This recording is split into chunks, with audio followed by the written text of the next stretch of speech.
tak sudi lagi bersama. Secepatnya jasad dipendam,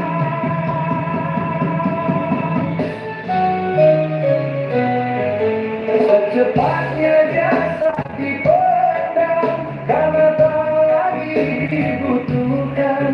Diri yang semula dipuja dirangkai tak berguna.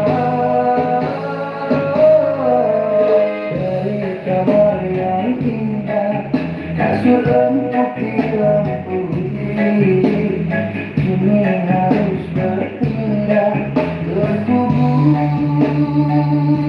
dalam peluk bumi.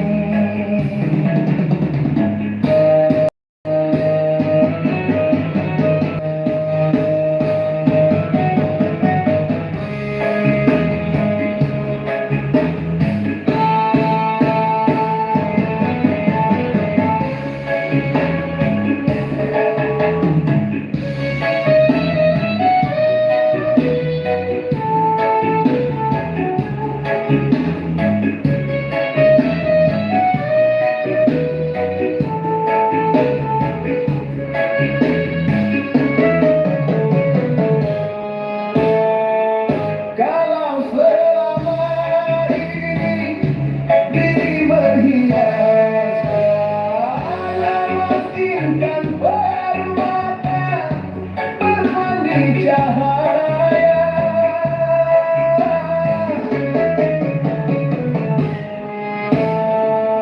Tetapi kali ini di dalam kuburan gelap pekat mencekam tanpa seorang teman.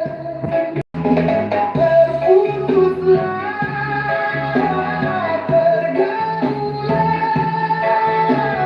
termuncullah sendirian, diri terbungkus